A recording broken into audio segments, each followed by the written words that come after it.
Hello my dear students, आज की class में हम लोग बिल्स ऑफ एक्सचेंज के अंदर इम्पॉर्टेंट कीवर्ड्स जो होते हैं उसका सेकंड पार्ट हम लोग देखेंगे। ठीक है, चलिए। हमारा पहला जो कीवर्ड है वो है होल्डर और सेकंड कीवर्ड है होल्डर इन ड्यू कोर्स। अभी ये जो दोनों जो वर्ड्स है, ये जो दोनों पॉइंट है, ये एक दूसरे से रिलेट करते हैं। ठीक है, तो ये दोनों पॉइंट्स को मैं आपको एक एग्जांपल की मदद से मैं आपको बताऊंगा कि ये होल्डर और होल्डर इन ड्यू कोर्स क्या है। चलिए आइए देखते हैं एग्जाम्पल।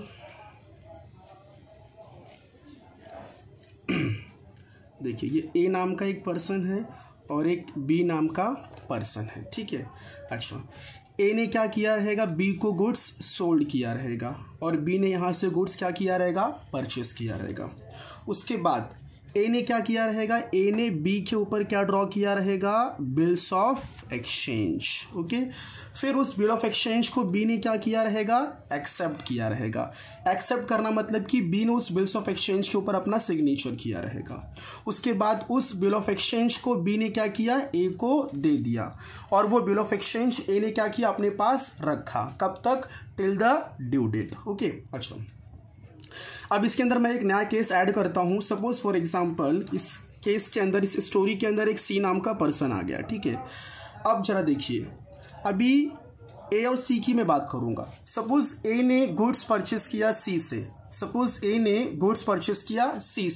इसका मतलब कि इस केस के अंदर ए और सी की बात कर रहा हूं मैं। हाँ, ए और सी के केस में ए ने सी से गुड्स परचेस किया, इसका मतलब कि सी ने क्या किया रहेगा, ए को गुड्स सोल्ड किया रहेगा।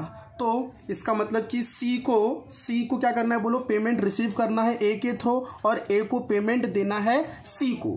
बट ए के पास कैश अवेलेबल नहीं है, तो ए ने क्या दिमाग यूज किया, ए ने उस बिल ऑफ एक्सचेंज को क्या कर दिया, ट्रांसफर कर दिया। किसको, सी को। अच्छा, ट्रांसफर करना मतलब क्या होता है, बिल ऑफ एक्सचेंज को एंडोर्स करना। क्या करना, बोलो my dear, bill of exchange को एंडोर्स करना। अब वो बिल ऑफ एक्सचेंज किसके पास आ गया, सी के पास आ गया। ठीक है, अब हम समझते हैं होल्डर इसके अंदर कौन है और होल्डर इन ड्यू कोर्स इसके अंदर कौन है। पहले हम इसकी मीनिंग को जरा पढ़ते हैं कि होल्डर का मतलब क्या होता है। Any person who is in possession of bill of exchange and is entitled in his own right to receive the amount in future is called as holder. Holder किसे कहते हैं, सी, होल्डर के मीनिंग को सेटिस्फाई करने के लिए आपको दो कंडीशन को फुलफिल्ड करने पड़ेंगे। पहला कंडीशन क्या है कि उस पर्सन के पास उस बिल का क्या होना चाहिए, पोजेशन होना चाहिए। पोजेशन का मतलब कि वो बिल उसके पास होना चाहिए। अगला कंडीशन क्या है कि entitled in his own right to receive the amount. अब इसका मतलब क्या होता है कि उस बिल का जो अमाउंट है, उस अमाउंट को रिसीव करने का जो अधिकार वो किसके पास होना चाहिए, इस सी के पास या फिर ए के पास होना चाहिए। तो जिसके पास बिल है, बिल तो होना ही चाहिए, बिल का पोजेशन तो होना ही चाहिए। साथ में उस बिल का एंटाइटल्ड उसके पास होना चाहिए। ठीक है, तो उसे हम लोग कहते हैं entitled to receive the payment. तो पेमेंट को रिसीव करने का एंटाइटलमेंट होना चाहिए, साथ में उस बिल का पोजेशन भी उसके पास होना चाहिए। तो वो क्या कहलाएगा, होल्डर कहलाएगा। अब देखिए जरा, अभी अगर मैं सिर्फ ए और बी के केस की बात करूंगा तो ए होल्डर कहलाएगा। अगर मैं ए और सी के केस की बात करूंगा तो सी होल्डर कहलाएगा। ऐसा क्यों, देखिए, अगर मैं सिर्फ ए और बी की बात करूंगा तो ए के पास बिल का पोजेशन है और ए के पास क्या है, एक अधिकार है कि वो बी से क्या करेगा, अमाउंट रिसीव करे। उसके पास एक राइट्स है कि वो उस बिल के थ्रू बी से क्या करेगा, अमाउंट, वो पेमेंट क्या करेगा, रिसीव करेगा।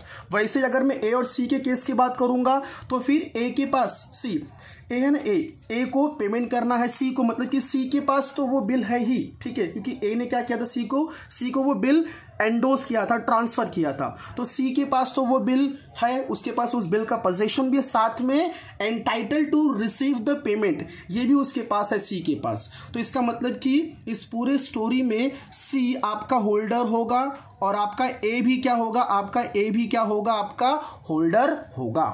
ठीक है, तो होल्डर का मतलब आपको समझ में आ जाना चाहिए। ठीक है, पहला कंडीशन पहली शर्त क्या है, पोजीशन ऑफ बिल होना चाहिए। अगली शर्त क्या है, entitled to receive the payment. Next अगला कीवर्ड्स, अगला की पॉइंट क्या है, holder in due course. Holder in due course ये एक पर्सन होता है, तो एक person holder in due course कब होगा, देखते हैं। A holder in due course is a person who obtain a negotiable instrument. मतलब कि person holder in due course कब होगा, उसको 3 कंडीशन को सेटिस्फाई करना पड़ेगा। पहला क्या होगा, फॉर वैल्यूएबल कंसिडरेशन, अगली चीज इन गुड फेथ, और तीसरी चीज है बिफोर मैच्योरिटी। अगर ये तीनों कंडीशन को वो पर्सन, सपोज ए या फिर सी, जो भी पर्सन है, अगर वो पर्सन इन तीनों कंडीशन को सेटिस्फाई कर देता है तो वो पर्सन क्या बन जाएगा, होल्डर इन ड्यू कोर्स। तो वो 3 कंडीशन क्या है उसको हम आइए समझते हैं। पहला कंडीशन क्या है, वैल्यूएबल कंसिडरेशन। वैल्यूएबल कंसिडरेशन, अब ये वैल्यूएबल कंसिडरेशन मतलब क्या होता है कि देखिए, ए ने क्या किया था, बी को गुड्स सोल्ड किया था, और बी ने उसके बदले में ए को क्या किया था, पेमेंट देना था, राइट, ठीक है। तो यहां पे एक तरह से कंसिडरेशन है, क्योंकि ए ने गुड्स सोल्ड किया, उसके रिटर्न में इसको पैसा मिलना है, तो यहां पे कंसिडरेशन है, वैल्यूएबल कंसिडरेशन है। वैसे यहां पे भी सी ने ए को गुड्स सोल्ड किया था, तो और ए को सी को पेमेंट करना उसके रिटर्न में, तो यहां पे भी क्या बोलो, एक वैल्यूएबल कंसिडरेशन है, राइट, ठीक है। अगला चीज क्या होना चाहिए, इन गुड फेथ। अब ये गुड फेथ का मतलब क्या होता है, सपोज फॉर एग्जांपल यहां पे आप एज्यूम कीजिए, यहां पे मैं एक एजम्पशन लेता हूं कि ए ने जो सी को जो बिल एंडोस किया था, ए ने सी को जो बिल ट्रांसफर किया था, वो बिल ऑफ एक्सचेंज, समझो कि वो बिल ऑफ एक्सचेंज फ्रॉड तरीके से बनाया गया था, वो बिल ऑफ एक्सचेंज गलत था, ठीक है, जो कि ए ने क्या किया था, सी को ट्रांसफर कर दिया था, ठीक है। अब वो बिल ऑफ एक्सचेंज फ्रॉड के जरिए बना था, वो बिल ऑफ एक्सचेंज गलत था, फालतू था, ठीक है, उसकी कोई वैल्यू नहीं थी in the I of law. तो अब वो चीज तो ए को पता था, बट ए ने क्या किया, वो सी को ट्रांसफर कर दिया, बट अब सी को तो नहीं पता ना कि वो बिल ऑफ एक्सचेंज फ्रॉड है, वो गलत है बिल ऑफ एक्सचेंज। तो अब वहां पे सी ने जो बिल ऑफ एक्सचेंज जो लिया ए के थ्रू जो बिल ऑफ एक्सचेंज सी के पास आया, तो सी को तो नहीं पता ना कि वो बिल ऑफ एक्सचेंज फ्रॉड का है, गलत है, वो रॉन्ग तरीके से बनाया गया है। तो यहां पे सी ने जो बिल ऑफ एक्सचेंज जो लिया वो गुड फेथ में लिया, किसमें लिया बोलो माय डियर, गुड फेथ में लिया, ठीक है। तो यहां पे सेकंड कंडीशन भी क्या हो गई, सेटिस्फाई हो गई। अब तीसरा कंडीशन क्या है, बिफोर मैच्योरिटी। अब ये बिफोर मैच्योरिटी का मतलब क्या होता है कि यहां पे जो बिल ऑफ एक्सचेंज जो बना होगा या फिर जो ट्रांसफर हुआ रहेगा, ठीक है, जब बनता है उस पर एक डेट होती है, ठीक है, एक मैच्योरिटी डेट होती है कि हाँ इस डेट को बिल का पेमेंट होना है। तो यहाँ पे जो ए ने सी को बिल ट्रांसफर किया रहेगा वो भी बिफोर मैच्योरिटी ही ट्रांसफर किया रहेगा। तो यहाँ पे तीनों जो केस है, तीनों जो कंडीशन, जो तीनों शर्त है यहाँ पे सेटिस्फाई हो गई। इसका मतलब कि सी ने वो बिल रिसीवेबल जो रिसीव किया रहेगा वैल्यूएबल कंसिडरेशन में रिसीव किया रहेगा, और सी ने वो बिल ऑफ एक्सचेंज जो रिसीव किया वो गुड फेथ में रिसीव किया रहेगा, क्योंकि उसको नहीं पता ना कि वो बिल ऑफ एक्सचेंज जो ए उसको दे रहा है वो फ्रॉड है, वो गलत है, वो चीट कर रहा है, ठीक है। और वो बिल ऑफ एक्सचेंज ऑब्वियसली वो बिफोर मैच्योरिटी ही होगा, क्योंकि जब मैच्योरिटी का डेट आएगा तब जाके बी क्या करेगा, सी को पेमेंट करेगा। तो यहाँ पे तीनों कंडीशन क्या हो जा रही है, सेटिस्फाई हो जा रही है। इसीलिए यहाँ पे सी क्या बन जाएगा, होल्डर। सी क्या बन जाएगा, holder in due course. Holder in due course यहां पे सी बन जाएगा। तो सी एक पर्सन है जो कि होल्डर इन ड्यू कोर्स है। अब हम नेक्स्ट अगला इंपॉर्टेंट की टर्म्स हम लेते हैं, ठीक है। अगला है ट्रेड बिल। अभी ट्रेड बिल का मतलब क्या होता है, अच्छा, बिल के 2 टाइप्स होते हैं। पहला होता है ट्रेड बिल, दूसरा होता है अकोमोडेशन बिल। ये दोनों टर्म मैं आपको साथ में समझाऊंगा कंबाइन करके, ठीक है। अब समझते पहले ट्रेड बिल का मतलब क्या होता है। When the bill of exchange is drawn and accepted for the purpose of trade, for example purchase and sale of goods on credit basis. अब मैंने यहाँ पे जो आपको एग्जांपल लिया था ना माय डियर, यहाँ पे जो बिल ऑफ एक्सचेंज ड्रॉन हुआ था वो था ट्रेड बिल। क्या था, ट्रेड बिल, क्योंकि यहाँ पे बी ने जो बिल ऑफ एक्सचेंज एक्सेप्ट किया था और यहाँ पे ए ने जो बिल ऑफ एक्सचेंज को ड्रॉन किया था वो एक ट्रेड पर्पस के लिए, किसके लिए बोलो माय डियर, ट्रेड पर्पस के लिए, ठीक है, for the purpose of trade. और यहाँ पर बी ने गुड्स को क्या किया था, परचेस किया था, और यहाँ पे ए ने गुड्स को क्या किया था, सेल किया था, राइट। और वो भी किस पे, ऑन द क्रेडिट बेसिस पे, उधारी पे। इसका मतलब कि यहाँ पे जो बिल ऑफ एक्सचेंज ड्रॉन हुआ है उस बिल ऑफ एक्सचेंज को हम लोग क्या कहेंगे, ट्रेड बिल। नेक्स्ट अगला accommodation bill. Accommodation bill, accommodation bill is drawn and accepted only for providing fund or raising fund among the parties and for discounting in bank. Such a bill are drawn and accepted without any consideration and the trade. अब इस accommodation bill के concept को बहुत easy तरीके से समझने के लिए मैं यहाँ पे मैं आपको एक छोटा सा एक स्मॉल एग्जांपल लेता हूँ जिसकी मदद से आपको काफी अच्छे समझ में आ जाएगा कि व्हाट इज accommodation bill। एक एग्जांपल लूंगा मैं, ठीक है। देखिए, एक एक्स नाम का पर्सन है और एक वाई नाम का क्या है, बोलो माय डियर, पर्सन है, ठीक है। अब एक्स नाम के पर्सन को 50,000 रुपीज़ की क्या है, रिक्वायरमेंट है, ठीक है। और उसी सेम टाइम पर, उसी सेम सिचुएशन में बी को भी ना 50,000 रुपीज़ की क्या है, बोलो माय डियर, रिक्वायरमेंट है, ओके, ठीक है। तो अब यहाँ पे होगा क्या पता है, यहाँ पे ये जो एक्स है ना, एक्स ये वाई के ऊपर बिल ड्रॉ कर देगा और ये जो वाई है ना, वाई ये एक्स के ऊपर बिल ड्रॉ कर देगा। ये दोनों एक दूसरे के ऊपर बिल ड्रॉ कर देंगे 50,000 रुपीज़ का। और वो बिल ऑफ एक्सचेंज जो होगा ना, बिल ऑफ एक्सचेंज वो बनेगा फॉर 2 मंथ, फॉर 2 मंथ्स। अब 2 मंथ्स का मतलब क्या हुआ कि ये दोनों एक दूसरे को जो पेमेंट है वो कब करेंगे, 2 मंथ्स के बाद करेंगे। तो अब बिल ऑफ एक्सचेंज तो दोनों ने ड्रॉ कर दिया एक दूसरे के ऊपर, ठीक है। तो अब वो बिल ऑफ एक्सचेंज होगा क्या, अब इसने ड्रॉ किया, ठीक है, इसके ऊपर उसने साइन किया, इसको दे दिया, फिर इसने ड्रॉ किया इसके ऊपर, फिर इसने उस बिल ऑफ एक्सचेंज के ऊपर साइन किया और इसको दे दिया, ठीक है। तो एक तरह से यहाँ पे क्या, वो बिल ऑफ एक्सचेंज ड्रॉन हो गया, ओके। चलो अब देखो, अब वो बिल ऑफ एक्सचेंज होगा क्या पता है, अब ये जो है ना एक्स वाई के नाम का बिल ऑफ एक्सचेंज वो क्या करेगा, अपने बैंक में डिस्काउंट कर देगा, जमा कर देगा। और ये जो वाई है ना, वाई एक्स के नाम का जो बिल ऑफ एक्सचेंज उसको क्या करेगा, अपने बैंक में क्या करेगा, वो डिस्काउंट कर देगा। डिस्काउंट करना मतलब कि जमा कर देना, एनकैशमेंट कर देना, ठीक है। तो यहाँ पे ये लोग जमा करके, एक्स यहाँ पे वो बिल को जमा करके डिस्काउंट करके यहाँ से पैसा उठा लेगा और यहाँ पे वाई क्या करेगा, उस बिल को यहाँ पे जमा करके बैंक में डिस्काउंट करके यहाँ से पैसा उठा लेगा, ठीक है। हो सकता है छोटा मोटा कुछ चार्जेस कट जाए, ₹1,000 1,000 एज अ डिस्काउंटिंग चार्जेस। अब इन दोनों को जो फंड की जो रिक्वायरमेंट थी, जो इनकी नीड थी, वो यहाँ पे क्या हो गई, सेटिस्फाई हो गई। तो यहाँ पे इन दोनों ने क्या किया, एक दूसरे को हेल्प किया, ठीक है। फंड की रिक्वायरमेंट को फुलफिल्ड करने के लिए इन लोगों ने क्या किया, एक दूसरे को हेल्प किया।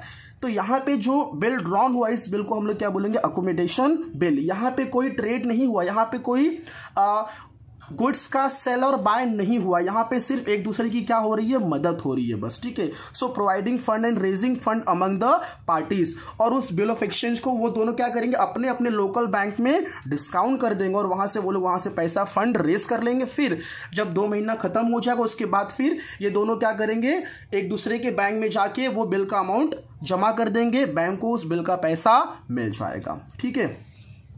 और यहाँ पे कोई कंसिडरेशन तो है नहीं, सिर्फ बिल ऑफ एक्सचेंज ड्रॉन किया, उसके बदले में कुछ मिला क्या, नहीं मिला। तो यहाँ पे कोई कंसिडरेशन भी नहीं होती है, ठीक है। इसे कहते हैं अकोमोडेशन बिल। नेक्स्ट अगला की पॉइंट्स है मेरा इनलैंड बिल। अब देखिए, इनलैंड बिल और फॉरेन बिल, ये दोनों कॉन्सेप्ट में साथ में लूंगा, इनलैंड बिल और foreign bill. A bill of exchange drawn and accepted between the 2 parties from the same country is called as inland bill. जब बिल ऑफ एक्सचेंज ड्रॉन होता है और एक्सेप्ट होता है उसी सेम कंट्री में, और वो दोनों पार्टी भी उसी सेम कंट्री के होते हैं। सपोज फॉर एग्जांपल लेता हूं मैं, देखिए, a bill of exchange drawn and accepted in Mumbai and made payable at Uttar Pradesh. अब देखिए, मुंबई और उत्तर प्रदेश सेम कंट्री में है, इसी कंट्री में मुंबई भी है और इसी कंट्री में उत्तर प्रदेश भी है। ये दोनों जो स्टेट हैं, ये दोनों स्टेट इंडिया के अंदर ही हैं। तो इंडिया के अंदर ही क्या हुआ, बिल ऑफ एक्सचेंज ड्रॉन हुआ और उस बिल ऑफ एक्सचेंज को इंडिया के अंदर ही एक्सेप्ट भी किया गया और उस बिल ऑफ एक्सचेंज का जो पेमेंट है वो भी इंडिया के अंदर ही हुआ। तो ऐसे बिल को हम लोग क्या बोलेंगे, inland bill. Next is foreign bill. A bill of exchange drawn and accepted in one country and the made payable in another country. इसका जस्ट अपोजिट।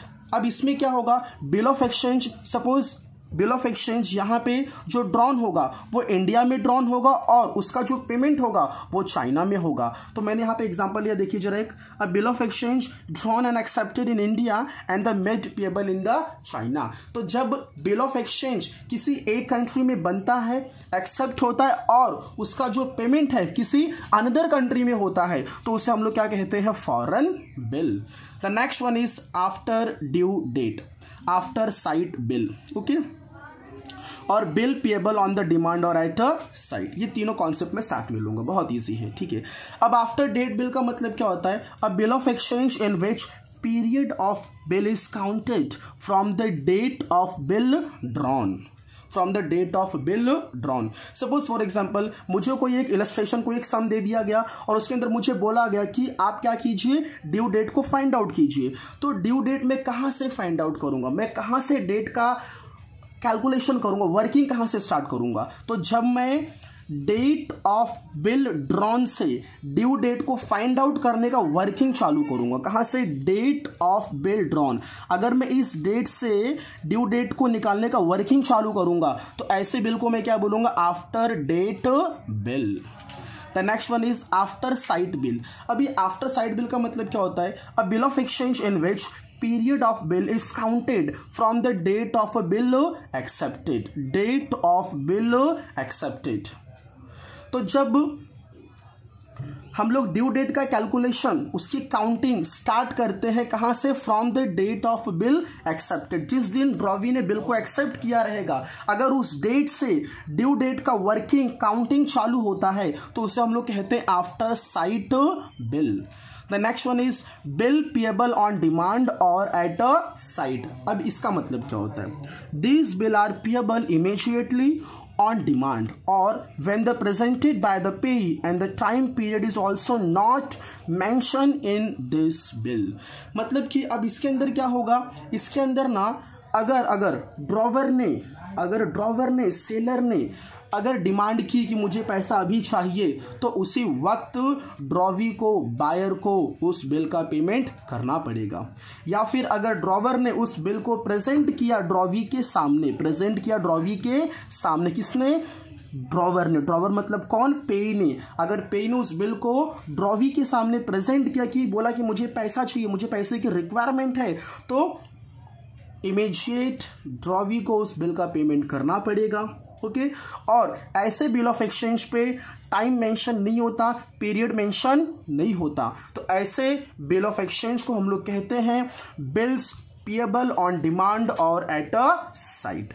तो इस तरह से मैंने बिल ऑफ एक्सचेंज के कुछ आईएमपी कीवर्ड्स इस क्लास में कवर किए हैं।